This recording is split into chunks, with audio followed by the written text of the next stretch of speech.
यो सुन्दर दृश्य तपाईँ देख्दै हुनुहुन्छ। यो ललितपुरको मङ्गल बजारको ऐतिहासिक ठाउँ हो। यहाँ जहिले पनि भिडभाड हुने गर्छ, साथै पर्यटकहरू पनि आउने गर्छन् र मङ्गल बजारको यो पर्यटकीय क्षेत्र ऐतिहासिक पुरातात्विक मन्दिरहरू रहेका छन् यहाँनिर।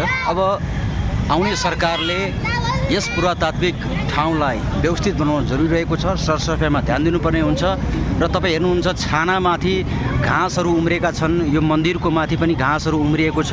अब यिनीहरूलाई सरसफाइ गरिकन पेन्ट गरेर अलिकति चहकिलो बनाउन जरुरी रहेको छ र सरसफाइमा पनि अलि बढी नै ध्यान दिनुपर्ने हुन्छ। मेरो नाम हो सरोज थापा। यतिखेर हेर्दै हुनुहुन्छ मलाई मेरो युट्युब च्यानलमा र आज म मङ्गल बजारमा आएको छु र नेपालमा अहिले चुनावी चलपल चलिरहेको छ।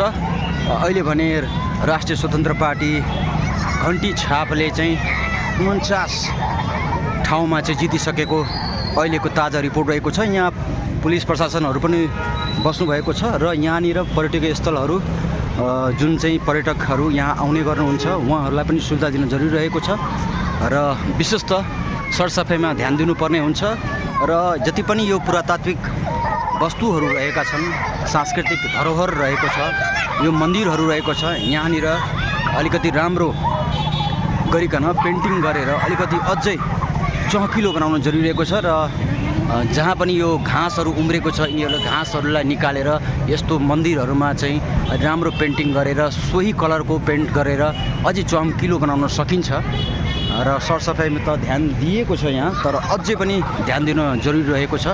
यो ऐतिहासिक ठाउँ ललितपुरको मङ्गल बजार जुन चाहिँ एकदमै प्रख्यात रहेको छ विश्वभरमै र यो ऐतिहासिक ठाउँलाई अझ सुन्दर बनाउन जरुरी रहेको छ। आगामी सरकारले यसलाई विशेष रूपमा प्राथमिकता दिइकन यस ठाउँलाई अझै सुन्दर र आकर्षक बनाउन जरुरी रहेको छ र यहाँनिर पोलहरूमा तारहरू जुन छ यसलाई पनि कसरी व्यवस्थित गर्न सकिन्छ ती कुराहरूलाई पनि ध्यान दिनु जरुरी रहेको छ र यो ऐतिहासिक धरोहरलाई राम्रो बनाउन अझै जरुरी रहेको छ।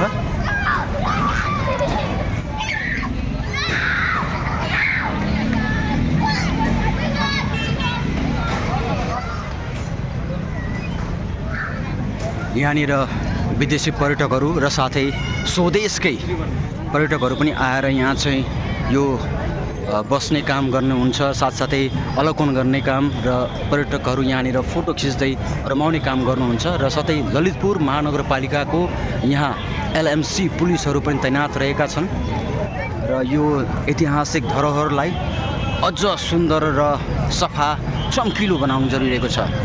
क्यामेरामा म सेल्फ सरोज थापा र प्रस्तुता म सरोज मङ्गल बजारबाट बिदा हुन चाहन्छु। हवस्, नमस्ते, जय नेपाल।